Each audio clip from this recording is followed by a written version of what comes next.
Alright, so we're gonna break down a couple different things in this long video today. Where he's at with the leash, collar desensitization, what I want to do with him when he comes out of his crate right now, and then I'm gonna pair his e-collar remote to his speaker. So it's probably gonna be a extra long video. So for crate thresholds, I think I went over this last time. I don't want him exploding out. So, and I really want him to sit before I even open the crate. He knows, so I usually just wait. And then when I open the crate door, if he tries to bound forward, I'm just going to close it again, and that backs him up. That's actually a form of pressure I'm using with the door to say back up. And then I'm going to open again, and I want door open not to mean go. So this is what I want it to look like. And then I really want him to put his head through the leash. So I'm going to say, okay, and I'm going to use that momentum. Let's go, come on. Come on, to leash him, right? So that was actually a lot more hesitant than I've been getting.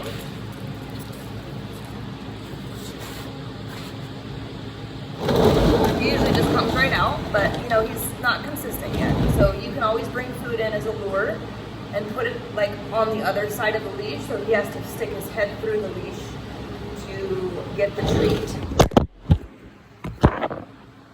And that momentum is going to create a different type of conversation, which is he puts his head through the leash. So then I put him on this place board. Sorry, I don't have this set up here. Crate or place. Okay, I put him on this place board. I have a little bit of a smaller one right now because I'm trying to assess what size he might prefer. This is pretty big for him, but it doesn't sink as much as the bigger place boards, and the sink part of the place board sometimes is what they like the most. It makes them feel the most relaxed. So what I've been doing right now is what you saw in the crate. He usually comes right out and lets me leash him right, puts his head right in the leash. Eventually, hopefully, you won't have to do that.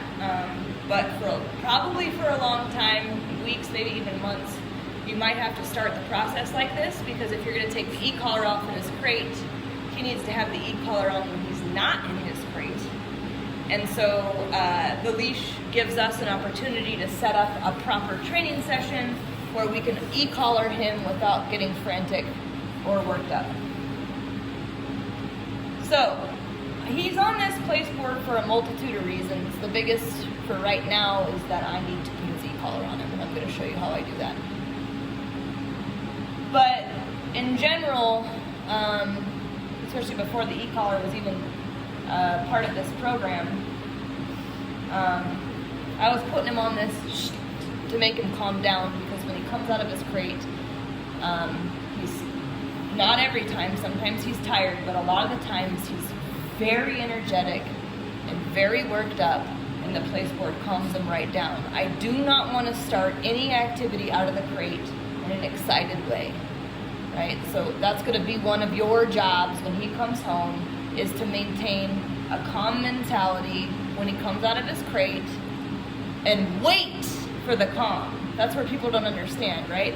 Calm will happen if you wait for it. So you can put him keep him in a sit, or put him on place, or however you want to go about it, but I don't care if it takes 2, 5, 10, or 15 minutes. What I really, really want you to do is wait until he cools his jets, because if you start an activity at a 10 of excitement, you're going to get leash reactivity. They're tied to each other. So if I start an activity at a 1, 2, or 3 of excitement, I'm going to have much more success in maintaining that and creating the dog that I'm looking for in the outside world, or in your backyard, or even in your living room, right? So I'm going to emphasize that. Now, onto the collar.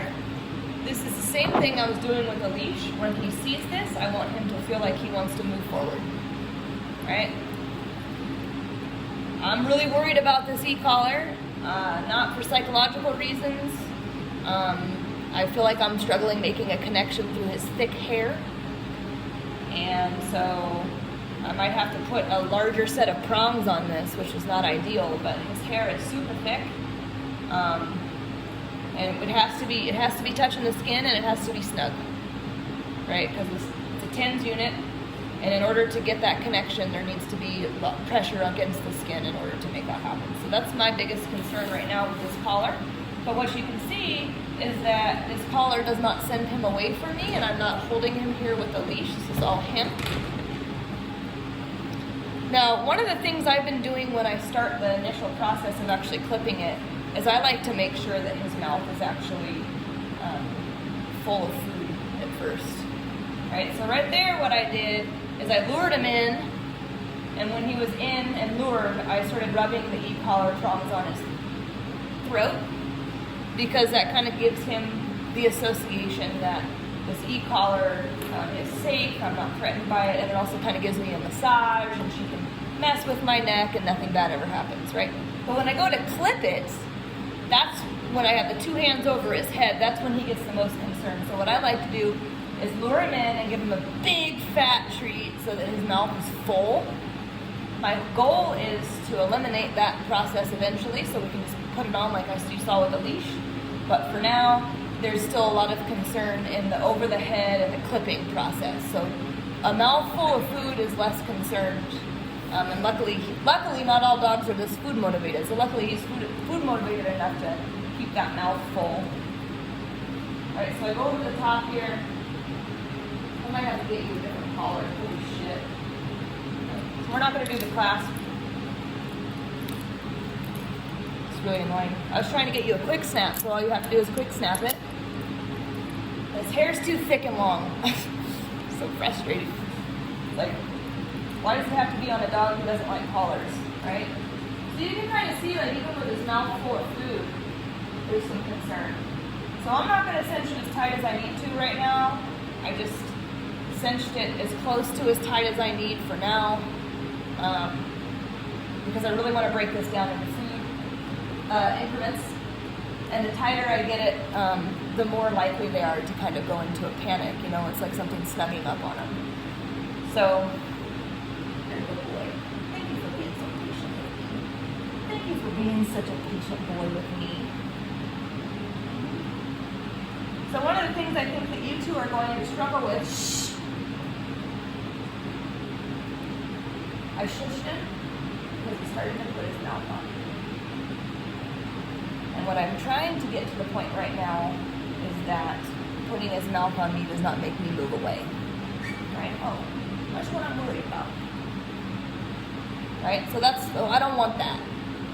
He yelps because I tried to move his e-collar around and it's super snug. And I want you to know that this dog is extremely dramatic. So when I first started putting leash pressure on him, he made that noise. And there was nothing really going on. So that was not real pain, that was more of a panic. Real pain he would have gone further into flight and he wouldn't have wanted to come back for food. Right? So I just want to make sure to clear that up. That was panic. I was trying to move something around on his neck and it snuck. So I think the one thing you're going to really struggle with this collar is that it has to be really tight on this little guy. Small dog collars don't have a variety of prong sets. I know that means nothing to you, but large dogs have 4 or 5 different prong possibilities you can put on an e-collar so that it doesn't have to be worn as snug to make contact through their hair and into their skin. Small dog collars have 2 options, and they don't even really have a lot of collar options either, and it's because they're so small and petite, they have not, they are limited in their capacity to provide different setups for small dogs. So this is the setup I have right now. I'm going to just go with it. But my hope is that over time, through this next week, I can find something that's going to be making a good connection, but maybe it's not so snug around this little neck. So I do want to let you know though that it's snug, but I can still actually put, like right now, my thumb and finger were underneath the collar. So I'm not going to put something on a dog that's going to choke them out. It might seem snug to you, but if he was really bothered about this, it would be much more obvious. All right, now I'm going to go outside and I'm going to cut this video out and I'm going to start my next video. Reggie, stop. Reggie wants some treats too. Now, what I've got, I'm going to restart a video so I can get him outside and you can see some of the e-collar work, but you're going to actually see that every time I use the collar, you're gonna hear this, right? You're gonna hear that. I'll tell you what number he's on when we get outside, and you will get a little informational video on how to properly use the e-collar.